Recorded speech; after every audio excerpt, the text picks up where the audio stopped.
Okay, आज का जो हमारा टॉपिक है वो है पाठ्यक्रम के सिद्धांत। कल कल हमने जो समझा था वो क्या था कि ढांचा क्या होना चाहिए हमारे पाठ्यक्रम का। ठीक है,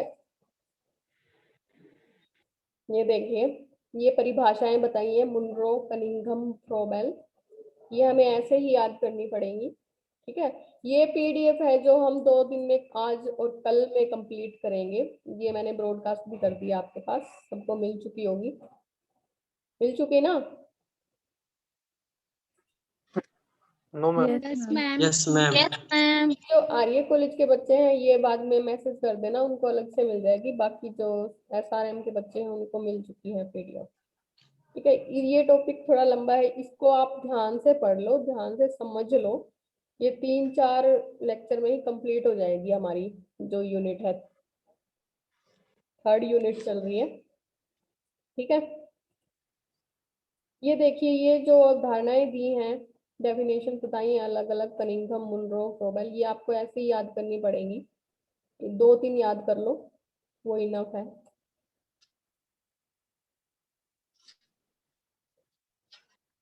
ये देखिए, पाठ्यक्रम में वे सब क्रियाएं सम्मिलित हैं जिनका हम शिक्षा के उद्देश्यों की प्राप्ति के लिए विद्यालय में उपयोग करते हैं। मुनरो ने ऐसा कहा है कि पाठ्यक्रम हमारा ऐसा होना चाहिए, ऐसा ही है जिसमें कि हमारी जो हम शिक्षा के उद्देश्यों की प्राप्ति के लिए विद्यालय में उपयोग करते हैं, जिससे हमें शिक्षा के जो उद्देश्य हैं, एम्स हैं जो हमारे एजुकेशनल, वो हमें प्राप्त हो सकते हैं। ठीक है भाई, आप जिसको कुछ पूछना वो ही म्यूट कर, अनम्यूट करना, म्यूट कर, बाकी सब म्यूट रखो। जिसको कुछ कोई डाउट हो तो वो अनम्यूट कर सकता है।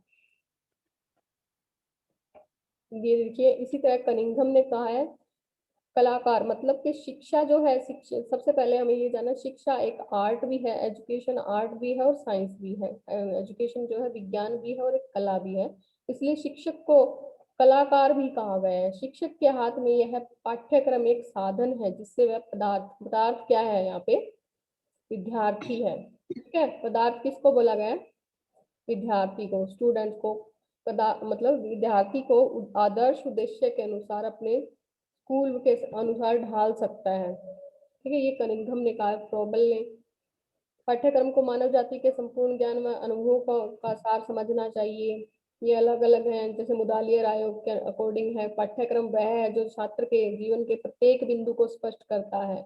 बिल्कुल, जो जैसे हमने कल जो पाठ्यक्रम का ढांचा पढ़ा था, कॉन्सेप्चुअल जो फ्रेमवर्क जब हमने देखा था, तो उसमें हमने पढ़ा था ना कि पाठ्यक्रम जो है, करिकुलम हमारा ऐसा होना चाहिए जो उसकी आसपास के एनवायरनमेंट से संबंधित हो, सामाजिक हो, समाज के बारे में जान सके, मतलब प्रत्येक बिंदु को स्पष्ट करता है। ये 2-3 आप याद कर सकते हो, वही ना है, बहुत है। फिर ये देखिए, पाठ्यक्रम की आवश्यकता एवं उपयोगिता।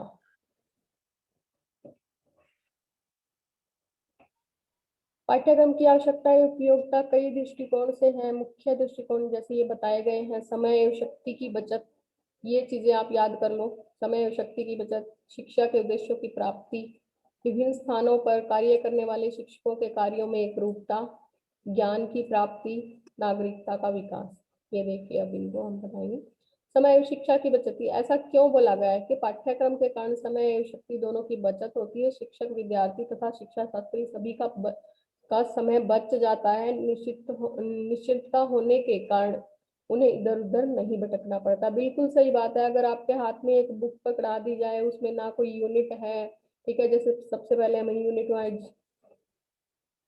वाइज हम पढ़ते हैं, जैसे ज्ञान के बारे में पढ़ा, फिर आदर्शवाद उनके बारे में पढ़ा, फिर उसके बाद हम पाठ्यक्रम के बारे में पढ़ रहे हैं। अलग अलग बटा हुआ है ना, एनालाइज किया हुआ है सबको। ठीक है, या फिर एक बुक पकड़ा दे, आपको ये नहीं पता कि यूनिट में से कहाँ से क्या है, कुछ भी पता नहीं चल रहा। एक मतलब कि निश्चित बताया गया है कि ये पाठ्यक्रम है, आपको एक बुक दी गई है कि यहाँ से क्वेश्चन, जैसे अब मैं आपको बता रही हूँ इस यूनिट में से ये क्वेश्चन इंपॉर्टेंट है, ये क्वेश्चन आ सकता है। तो वो क्या है, आपको इधर उधर भटकना नहीं पड़ रहा। बिल्कुल भी ये नहीं है कि कहीं से भी कुछ भी आप कर रहे हो, कुछ समझ नहीं आ रहा। तो पाठ्यक्रम के कारण, मतलब करिकुलम जब हमारा बनता है, इन सब बिंदुओं को ध्यान में रख के बनाया जाता है, तो उससे क्या होता है, ऐसा बनाने से कि हमारा जो टाइम है वो वेस्ट नहीं होता, ठीक है। उद्देश्यों का हमें पता होता है कि जैसे अब मैं आपको एग्जाम के लिए बता रही हूँ कि ये क्वेश्चन है, इसको इम्पोर्टेंट मार्क कर लो, ठीक है। तो आपकी क्या है, ज्यादा से ज्यादा पढ़ने की बजाय आप 3-4 क्वेश्चन तैयार कर लेते हो तो आपको एग्जाम में अच्छे नंबर मिल जाएंगे। तो क्या होगा, आपका टाइम भी बचेगा और एनर्जी भी नहीं लगेगी ज्यादा, ठीक है। समझ में आ रहा है आपको? हाँ जी। जी मैम। जी मैम। Yes ma'am. बिल्कुल भी, जैसे आज चुप हो ना, शोर नहीं करेंगे, ऐसे ही रहोगे तो अच्छा रहेगा, वरना ऑल म्यूट हो जाओगे, ठीक है।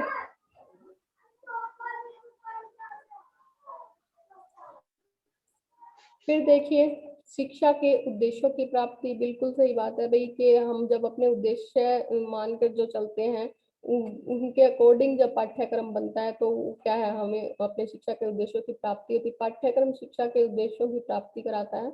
शिक्षा का जैसा पाठ्यक्रम रहता है, शिक्षा के उद्देश्य वैसे ही होते हैं। बिना पाठ्यक्रम के शैक्षणिक उद्देश्यों की पूर्ति नहीं हो सकती। बिल्कुल सही बात है भाई, शिक्षा के उद्देश्य निर्धारित किए गए हैं और उनको ही पाठ्यक्रम में इंक्लूड किया गया है जिस जो हमें प्राप्त होते हैं। तो क्या है कि पाठ्यक्रम से ही हमें शिक्षा के उद्देश्य प्राप्त होते हैं। विभिन्न स्थानों पर कार्य करने वाले शिक्षकों के कार्यों में एक रूपता का क्या है कि भाई जैसे हम ये मान के चले कि हमारी यूनिवर्सिटी का भी यही सिलेबस है और दूसरी यूनिवर्सिटी का भी यही सिलेबस है, तो क्या है कि दोनों जहाँ पे दोनों यूनिवर्सिटीज में मतलब जो शिक्षक हैं कार्य कर रहे हैं उनके कार्य में एक रूपता है ना, अलग अलग तो नहीं है कि भाई CRSU का ये सिलेबस है कि का ये सिलेबस है, मिलता जुलता है। अभी जो आपके पेपर है वो आगे पीछे हो सकते हैं, जो सेकंड ईयर में हो वो आपका फर्स्ट ईयर में हो सकता है, कोई फर्स्ट ईयर में हो वो सेकंड ईयर, पर क्या है, पाठ्यक्रम एक ही है। पाठ्यक्रम की ही बदौलत इन क्षेत्रों में शिक्षक का कार्य समरूपता एक रूपता लिए होता है। इससे शिक्षा का स्तर बनता है, विद्यालयों के कार्यों में एक भिन्नता नहीं आ पाती और भ्रम नहीं उत्पन्न होता। बिल्कुल सही बात है, हर जगह का मतलब हमारा जो सिलेबस है बीएड का यहाँ पे भी एक जैसा ही है, दूसरी यूनिवर्सिटी का भी वैसा ही, क्योंकि हमें तो हमारा उद्देश्य क्या है, बच्चे को जानना, उसके अकॉर्डिंग उसे अपना टेक्निक्स को जानना, तो ये हर जगह एक जैसा ही है, ठीक है। तो उससे क्या है कि शिक्षक के कार्यों में एक रूपता आ जाती है, एक जैसा मतलब उनके उद्देश्य होते हैं। ज्ञान की प्राप्ति, पाठ्यक्रम छात्रों को आवश्यक ज्ञान प्रदान करता है। छात्रों को यह भी मालूम रहता है कि अमुक स्तर पर उनका ज्ञान अमुक स्तर तक होना चाहिए। पाठ्यक्रम ज्ञान विज्ञान का साधन है।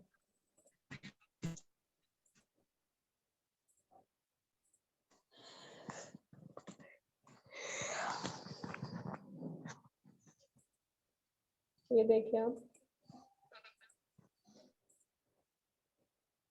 बिल्कुल सही बात है, पाठ्यक्रम से ही हमें नॉलेज होती है कि आगे हमें इस सब्जेक्ट में कैसे आगे बढ़ना है, क्या आगे रहेगी यूनिट, आगे कैसी रहेगी, कहाँ से क्वेश्चन, तो वो क्या है मतलब इधर उधर नहीं भटकना, टाइम भी बच रहा है, बिल्कुल एक दिशा में हम एक दिशा प्रदान करता है हमें पाठ्यक्रम। नागरिकता का विकास, पाठ्यक्रम द्वारा छात्रों में सुयोग्य एवं कुशल नागरिक बनाया जाता है। उनमें नागरिक गुणों की वृद्धि की जाती है। पाठ्यक्रम में ऐसे विषय रखे जाते हैं जिनसे नागरिक गुणों की वृद्धि होती है। इसमें समझाने वाली बात है नहीं, जैसे कल मैंने आपको कंसेप्चुअल जो फ्रेमवर्क के बारे में बताया था, पाठ्यक्रम का जो करिकुलम का था कि ढांचा कैसा होना चाहिए, जैसे हमने कल पढ़ा था उसके अकॉर्डिंग ये जाना था ना कि ऐसे विषय शामिल किए जाने चाहिए, सब्जेक्ट होने चाहिए जो आसपास सोशल पे मतलब सामाजिक वातावरण पे, हमारे आसपास का जो एनवायरनमेंट है उस पे आधारित हो, ठीक है। समाज के बारे में हमें पता चले, जिनसे सर्वांगीण विकास हो, जिसमें बच्चे का ऐसे विषय उसमें शामिल किए जाने चाहिए जिससे चरित्रवान बने बच्चा। चरित्रवान बनेगा तो अच्छा नागरिक तो बनेगा, ठीक है। सर्वांगीण विकास होगा, प्रिंस मतलब कि ऑल ओवर डेवलपमेंट होगा, तो क्या रहेगा मतलब कि all kinds of experience should provide to the student so that they may develop their powers, ठीक है। तो मतलब जब सर्वांगीण विकास ही हो रहा है, बच्चे को सामाजिक भी बनाया जा रहा है, मन मतलब इमोशंस भी उसमें ऐसे विकसित किए जा रहे हैं कि वो दूसरों के बारे में सोचे समझे, समाज के बारे में सोचे, तो अच्छा नागरिक तो क्या है, समाज से ही निकलता है ना अच्छा नागरिक तो, ठीक है। देश प्रेम की भावना उसमें जागृत हो रही है, ऐसे विषय हम करिकुल मतलब हमारे पाठ्यक्रम में डाल रहे हैं, तो क्या है, जिससे नागरिक गुणों की वृद्धि होती है। ये देखिए क्या है कि चरित्र का विकास, प्रिंसिपल ऑफ कैरेक्टर बिल्डिंग, मतलब कि चरित्र का विकास हो, अच्छा चरित्रवान बने बच्चा। प्रिंसिपल मतलब क्या है कि प्रगतिशील शिक्षक प्रणालियां चरित्र के विकास पर बल देती है। इसका साधन पाठ्यक्रम है, पाठ्यक्रम के द्वारा चरित्र विकसित किया जाता है। इसमें क्या है कि हमारा पाठ्यक्रम जैसे ऊपर बताया था कि पाठ्यक्रम ऐसा होना चाहिए जिसमें नैतिकता हो, नैतिक गुणों का विकास किया जाए, सामाजिकता हो, सामाजिक गुणों का विकास किया जाए, जिससे उन्हीं के आधार पे हमारा चरित्र विकसित होगा, चरित्रवान बनेगा बच्चा। क्या है इसमें कि प्रिंसिपल ऑफ कैरेक्टर बिल्डिंग, मतलब के provide those activity and experience which promote human and social values, उसकी सोशल वैल्यूज मतलब प्रमोट की जाए, जो उसके गुणवान बने बच्चा। ठीक है, फिर देखिए व्यक्तित्व का विकास। पाठ्यक्रम का निर्माण करते समय इस बात पर बल देना चाहिए कि छात्रों का उससे विकास हो, छात्रों के हर क्षेत्र का विकास होना चाहिए। वही जो मैंने बताया था, ओवरऑल डेवलपमेंट होना चाहिए, उसका सर्वांगीण विकास होना चाहिए, शारीरिक, मानसिक, नैतिक, सामाजिक, ये सारी चीज मैंने ऊपर बता दी है। जैसे कि शारीरिक ऐसे विषय, मतलब कि पाठ्यक्रम के द्वारा हम कैसे करेंगे व्यक्तित्व का विकास, कि ऐसे विषय शामिल उसमें किए जाने चाहिए जैसे शारीरिक, फिजिकल जो एजुकेशन है, योगा है। ठीक है, जब हम उसमें जोड़ते हैं तो क्या है, शारीरिक विकास होता है उससे। फिर क्या है, मानसिक विकास, ऐसे विषय हमें मतलब सब्जेक्ट डालने चाहिए हमारे पाठ्यक्रम में, ऐसे टॉपिक्स डालने चाहिए बीच में, एकीकृत शिक्षा को उसने इसमें महत्व दिया गया था। तो ऐसे टॉपिक डालने चाहिए जिससे कि मेंटल डेवलपमेंट हो, मोरल डेवलपमेंट हो, सामाजिक विषय मतलब आसपास के वातावरण से जुड़ा होना चाहिए बच्चे का जो पाठ्यक्रम है। तो क्या है, सामाजिक विकास हो जिसमें बच्चे का। फिर क्या है भाई, वो क्या है कि ऐसा हमारा पाठ्यक्रम इंडिविजुअल मतलब डिफरेंस पे भी आधारित होना चाहिए, जिसमें कि ऐसे विषय शामिल होने चाहिए जैसे कि फिजिकल एजुकेशन है, एक तरफ होम साइंस है, लड़कियां उसमें इंटरेस्ट ले रही हैं, तो ऐसे विषय भी शामिल किए जाने चाहिए। खोजे आविष्कार पाठ्यक्रम छात्रों में ज्ञान भरता है। ये छात्र उच्च श्रेणियों में जाकर खोजे आविष्कार की ओर उन्मुख होते हैं।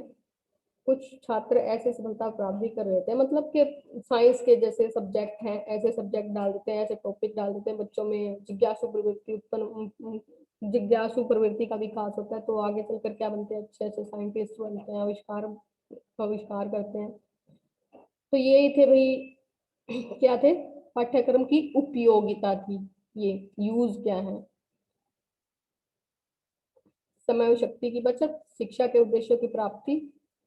ठीक है, विभिन्न स्थलों पर कार्य करने वाले शिक्षकों के कार्यों में एक रूपता, छात्र ज्ञान की प्राप्ति, नागरिकता का विकास, चरित्र का विकास, व्यक्तित्व का विकास, खोज एवं आविष्कार।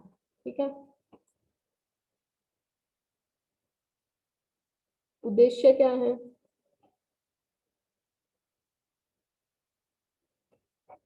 उद्देश्य देखिए पाठ्यक्रम के, एम्स ऑफ करिकुलम। पाठ्यक्रम के उद्देश्य, पाठ्यक्रम क्या और कैसे का ज्ञान। बिल्कुल भाई, किसी स्थान पे रहने वालों को देखिए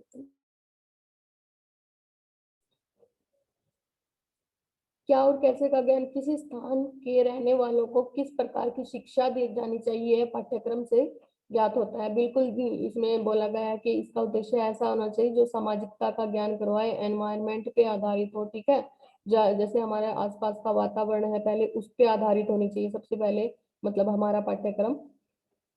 ठीक है, तभी बच्चे को तो इतना ही पता है जो हमारे आसपास का वातावरण कैसा है, सबसे पहले तो उसका ज्ञान होना चाहिए। आदर्श नागरिकों का निर्माण, ये ऊपर बता चुके हैं। बालक के व्यक्तित्व चिंतन का विकास। ठीक है, पर्सनैलिटी डेवलपमेंट होनी चाहिए, रीजनिंग, उसकी सोचने समझने की क्षमता, उसमें तार्किक चिंतन का विकास होना चाहिए। पाठ्यक्रम चिंतनशील मानव आधारित प्रस्तुत कर बुद्धि का विकास करता है, और इस बात का भी ध्यान रखा जाए कि प्राकृतिक गुणों का शक्तियों का विकास कर सके। क्या है कि नेचुरल उसमें जो गुण है उनको, वो ही अच्छा नागरिक बने, अच्छा करेक्टर उसका बने, आगे चलकर अच्छा चरित्रवान बने बच्चा, तर्क शक्ति उसमें विकसित हो, अच्छे बुरे की पहचान कर सके। ठीक है, व्यक्तित्व तो तभी अच्छा बनेगा ना जब बच्चे में अच्छे बुरे की पहचान करने की क्षमता होगी।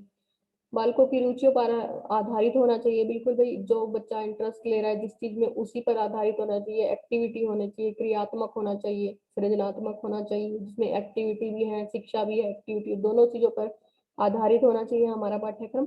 पाठ्यक्रम का निर्माण एक ही ज्ञान का उपार्जक है, वह बालक की रुचियों का ध्यान रखकर तैयार किया जाए, बिल्कुल सही बात है। ऐसे विषय, ऐसे टॉपिक उसमें शामिल किए जाने चाहिए जो जिसमें बच्चा इंटरेस्ट ले रहा हो। पाठ्यक्रम में इस बात का समावेश होना चाहिए कि मनुष्य क्या जानता है, उसमें साहित्य, विज्ञान, गणित, भूगोल आदि परंपरागत विषय संक्षेप में होने चाहिए, बिल्कुल सही। ये ऐसे विषय हैं जिसमें रीजनिंग मतलब के तार्किकता का विकास होता है बच्चे के अंदर। ये वही चीज आ रही है चरित्र का, मतलब चरित्रवान में से बने बच्चा, सत्य, सेवा, देश सेवा की ओर उन्मुख हो।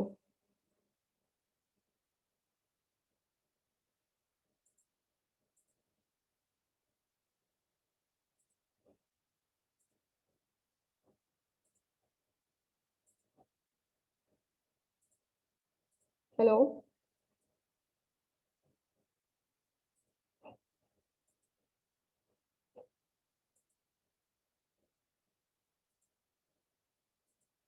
हेलो। Yes ma'am. हाँ जी, समझ में आ रहा है आपको? Yes ma'am. ठीक है अर्जुन। Yes ma'am. यही चरित्रवान बने, सत्य, सेवा, त्याग, परोपकार, सहयोग, सबके साथ अच्छे से एडजस्टमेंट हो सके, ऐसे गुणों का विकास होना चाहिए उनमें, बच्चों में आचरण अच्छा बने, ऐसा पाठ्यक्रम होना चाहिए। जैसे कि मोरल मतलब उसका डेवलपमेंट हो सके, सोशल डेवलपमेंट हो सके, तभी वो अच्छा नागरिक बनेगा। उपयोगिता का सिद्धांत, ठीक है, वो जो बता दिया आपको, ये उपयोगी होना चाहिए। हमारे विषय ऐसे होने चाहिए, सब्जेक्ट टॉपिक हमारे पाठ्यक्रम में ऐसे होने चाहिए जो हमारी लाइफ में हमें काम आ सके, ठीक है।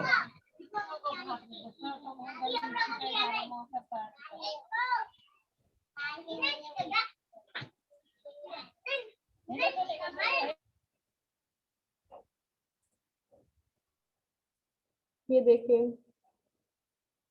नन महोदय के मतानुसार पाठ्यक्रम रचना के सिद्धांतों में इस सिद्धांत का बड़ा महत्वपूर्ण स्थान है। यह भी सत्य है कि जिस पाठ्यक्रम से बालक को या समाज को कोई लाभ नहीं होता वह व्यर्थ है, बिल्कुल बकवास है। पाठ्यक्रम होना चाहिए कि वह बालकों को आत्मनिर्भर व समाज को प्रगतिशील बना सके।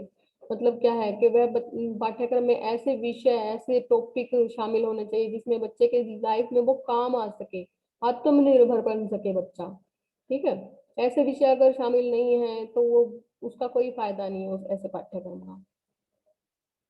जैसे आपने बीएड के अंदर पढ़ा, टीचिंग लाइन में आपका इंटरेस्ट है, तो इसमें पाठ्यक्रम में ऐसे ही टॉपिक इंक्लूड किए गए हैं जो आपको अपने व्यवसाय में काम आएंगी, ठीक है, आत्मनिर्भर बनाएंगे आपको। जीवन से संबंधित होना चाहिए, पाठ्यक्रम को जीवन से संबंधित होना चाहिए, पाठ्यक्रम में मानव जीवन का अध्ययन होना चाहिए, पाठ्यक्रम अनुभव प्रधान होना चाहिए, उसे सामुदायिक जीवन से संबंधित होना चाहिए। मतलब कि जो हम वही वही चीज रिपीट हो रही है भाई, लाइफ से में हमारे काम आ सके, ऐसी चीजें होनी चाहिए पाठ्यक्रम के अंदर। रचनात्मक प्रवृत्ति का होना चाहिए, मतलब क्रिएटिव होना चाहिए, ठीक है। बच्चे को सिर्फ अक्षर ज्ञान नहीं देना, हमें उसे क्रिएटिव भी बनाना है,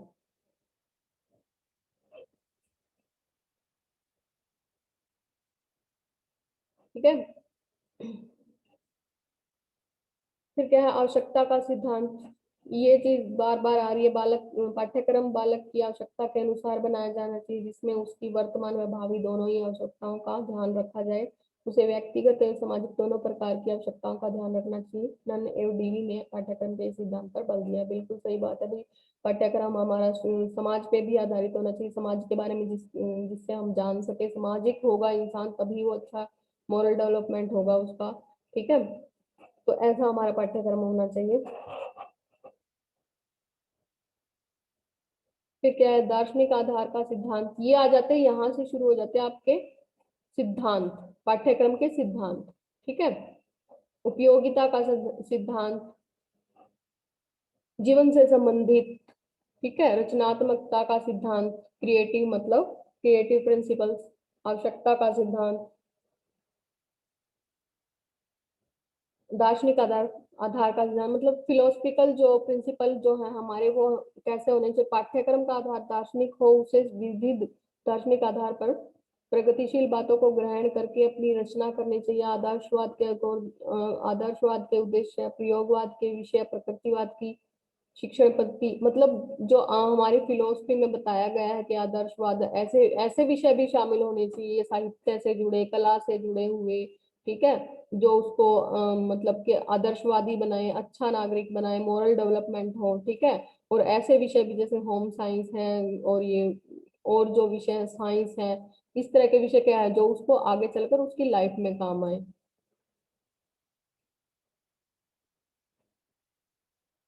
मतलब प्रत्येक पाठ्यक्रम का एक न एक दार्शनिक आधार होना चाहिए। सुसंबद्धता का सिद्धांत ये वही कल जैसे मैंने बताया था कि एक हर टॉपिक एक दूसरे से जुड़े हुए होने चाहिए। पाठ्यक्रम में सुसंबद्धता होनी चाहिए। प्राइमरी, मिडिल एवं उच्च कक्षाओं के पाठ्यक्रम के बीच गैप नहीं होना चाहिए। उसे सुसंबद्ध या सुसंबंधित होना चाहिए, ऐसा लगे कि वे एक कड़ी से जुड़े हैं। बिल्कुल सही भी। क्या क्या है कि एक लेवल पे बनाए जाते हैं। पहले जब हम छोटे थे तो वो हमारे मेंटल लेवल और एज के अकॉर्डिंग कुछ टॉपिक आते थे, फिर बड़े हुए तो वो ही उन्हीं में थोड़ा घुमा फिरा कर थोड़ा ज्यादा दिखा दिए गए। तो वो एक दूसरे से जुड़े हुए टॉपिक होने चाहिए, ठीक है। विद्यार्थी केंद्रीयता का सिद्धांत मतलब चाइल्ड सेंटर्ड होना चाहिए हमारा पाठ्यक्रम। बच्चे की एज, उसकी मेंटल एज, इनके सबके उसकी कार्य क्षमता, योग्यता के अकॉर्डिंग बनाया जाना चाहिए। पाठ्यक्रम बालकों की रुचि, प्रवृत्ति, क्षमता मतलब इंटरेस्ट, उनका उनका उनकी क्षमता, वो कितना इसको जान सकते हैं, उनकी योग्यता आवश्यकता को उनको मतलब पाठ्यक्रम में ऐसे विषय डालने चाहिए जिससे बच्चे की आवश्यकता पूरी की जा सके। ऐसा होना चाहिए। बालक के व्यक्तित्व भिन्नता का भी उसमें ध्यान रखना चाहिए। व्यक्तित्व भिन्नता भाई लड़कों को क्या किस लड़कों वाले विषय जैसे फिजिकल एजुकेशन जो मैंने ऊपर बताया था, आर्ट है, लड़कियां आर्ट को, होम साइंस को, ऐसे विषय को भी मतलब पसंद करती हैं। व्यक्तित्व भिन्नता या उसमें ध्यान रखना चाहिए मतलब किसी बच्चे का किसी चीज में इंटरेस्ट होता है तो ऐसी सब बातों का ध्यान रख के ही हमें पाठ्यक्रम का निर्माण करना चाहिए। बालकों की क्रिया एवं अनुभव के आधार पर ज्ञान प्राप्त करने का अवसर पाठ्यक्रम को देना चाहिए। क्रियाशीलता वही एक्टिविटी मतलब होनी चाहिए पाठ्यक्रम के अंदर। जो पहले बताया था कि सिर्फ अक्षर ज्ञान ही सीमित नहीं होता, उसको करके सीखने दो। पाठ्यक्रम की रचना का प्रमुख सिद्धांत करके सीखना है, ठीक है। खुद अपने एक्सपीरियंस जो उसे नॉलेज प्राप्त हो रही है ऐसा होना चाहिए। Learning by doing and learning by experience, ठीक है। अपने अनुभव से सीखने दो, अपने आप करके सीखने दो, ऐसा होना चाहिए। यह सिद्धांत मनोवैज्ञानिक दृष्टिकोण से ठीक है। इससे बालकों को ठोस एवं स्थायी ज्ञान प्राप्त होता है। बिल्कुल सही बात है भाई। जब हम कोई किसी काम को खुद करके अपने एक्सपीरियंस से सीखते हैं तो वो क्या है, ठोस और स्थायी क्या होता है, वो हमेशा के लिए हमें याद रहता है, हम उसको भूलते नहीं है। पुस्तकीय ज्ञान छात्रों की में रुचि पैदा करता है। बिल्कुल सही बात है। जैसे आप इन चीजों को सिर्फ बुक से पढ़ लेते, सिर्फ इनको जान नहीं पाते, समझ नहीं पाते, तो वो क्या है, सिर्फ एक बार आप अपने एग्जाम में पास होने का आपका वो था कि मतलब सिर्फ पास हो जाएंगे, बात खत्म। वो क्या है, अरुचि पैदा करते हैं, इंटरेस्ट पैदा नहीं होता, जिसमें क्रिएटिविटी ना हो, एक्टिविटी ना हो कोई भी, तो क्या है, बिल्कुल नीरस हो जाता है ऐसा पाठ्यक्रम।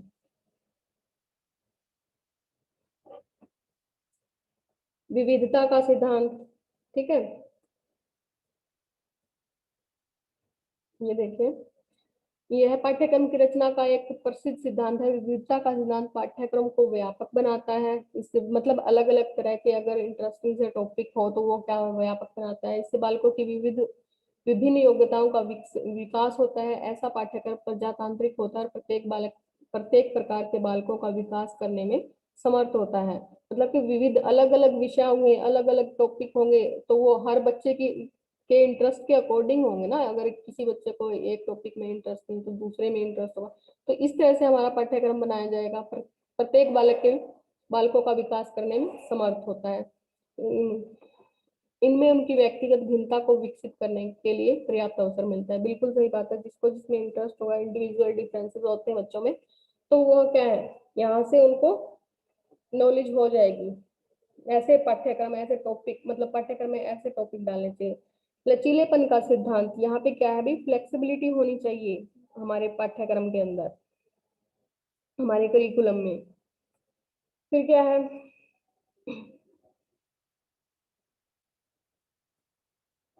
लचीलेपन के सिद्धांत में देखिए, पाठ्यक्रम लचीला होना कि ये जरूरी नहीं है ये चीज पाठ्यक्रम में है, हमारे सब्जेक्ट में अगर एक चीज है उसको हम कभी चेंज ही नहीं करते, समय के अकॉर्डिंग, सिचुएशन के अकॉर्डिंग, सर्कमस्टेंसेस के अकॉर्डिंग हमें उसमें चेंज करते रहना चाहिए। पाठ्यक्रम एक ही चीज पे आधारित नहीं होना चाहिए। पाठ्यक्रम लचीला होना चाहिए, प्रत्येक प्रकार के बालकों को ये अनुकूल होना चाहिए, देश काल एवं परिस्थिति के अनुसार इसे बदलते रहना चाहिए। इसमें नए मतलब नए आंकड़े भी उसमें शामिल होने चाहिए, जनसंख्या से रिलेटेड। मान लो पाठ्यक्रम पहले बनाया गया था तो उसमें चेंज करेंगे तभी हमें बिल्कुल सही नॉलेज, एक्यूरेट नॉलेज तो तभी हमें मिलेगी ना। इसमें शिक्षा की नवीन प्रवृत्तियों को स्थान मिलेगा, नई नई टेक्निक्स आ जाती है भाई, बदलती रहती हैं, तो वो मतलब अपडेट होते रहना चाहिए। इसमें बालकों एवं समाज की रुचि के अनुसार परिवर्तन को स्थान मिलना चाहिए। जैसे जैसे हमारी सर्कमस्टांसेस होते हैं, सिचुएशन होती है, उसके अकॉर्डिंग हमारे जो रुचियां हैं वो भी बदलती रहती हैं।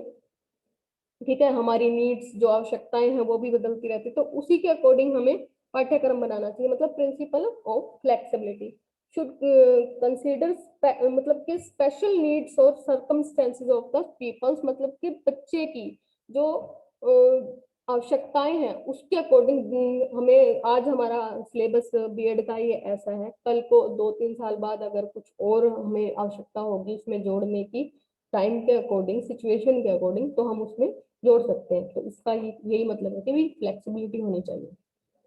एकता का सिद्धांत पाठ्यक्रम को एक संपूर्ण इकाई के रूप में होना चाहिए, इसमें छात्रों और अध्यापकों की क्रियाओं संबंधी एकता होनी चाहिए। बिल्कुल सही बात है। शिक्षण की इकाइयों का विद्यार्थी के जीवन एवं वातावरण के साथ सामंजस्य होना चाहिए। सामंजस्य क्या है, हमारे एनवायरनमेंट के साथ जुड़ी होनी चाहिए। ऐसी क्रियाएं, ऐसी एक्टिविटी, ठीक है, ऐसे टॉपिक, ऐसे सब्जेक्ट हमारे पाठ्यक्रम के अंदर इंक्लूड होने चाहिए जो हमारे लाइफ से रिलेटेड हो, जीवन से संबंधित हो। ये वही है सहसंबंध का सिद्धांत, एक दूसरे से जुड़ी होनी चाहिए सभी इकाइयां, सभी यूनिट्स। जैसे हम ज्ञान के बारे में पढ़ रहे हैं और लास्ट तक हम एक दूसरे से जो यूनिट थी जुड़ी हुई थी। फिर देखिए, प्रजातांत्रिक मूल्यों के विकास का सिद्धांत पाठ्यक्रम में प्रजातांत्रिक मूल्यों का स्थान मिलना चाहिए। समय एवं स्थिति के अनुसार प्रजातांत्रिक मूल्यों की शिक्षा देनी चाहिए, मतलब कि व्यवस्था पाठ्यक्रम के माध्यम से की जानी चाहिए। प्रजातांत्रिक देशों के पाठ्यक्रम में इस सिद्धांत को प्रमुख स्थान मिलना चाहिए। कौतूहल, यथार्थ एवं सामान्यीकरण का सिद्धांत। कौतूहल क्या है भाई, कौतूहल का मतलब होता है जिज्ञासा। जिज्ञासा मतलब क्यूरियोसिटी के अकॉर्डिंग हमें ऐसा पाठ्यक्रम तैयार करना चाहिए जो बच्चे को जिज्ञासु प्रवृत्ति का बना सके, उसमें जिज्ञासा उत्पन्न कर सके।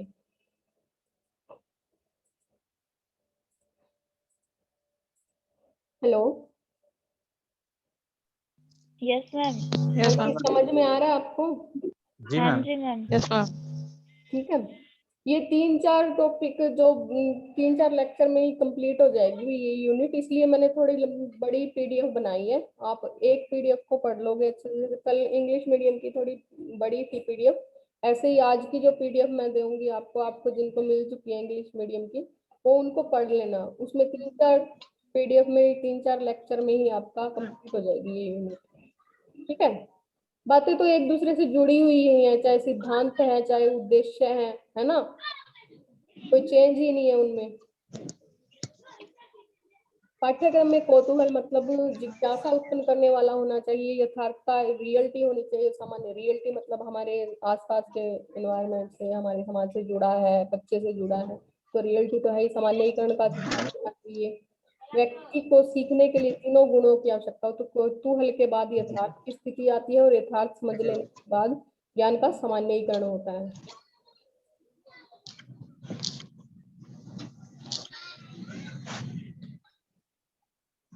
क्या है,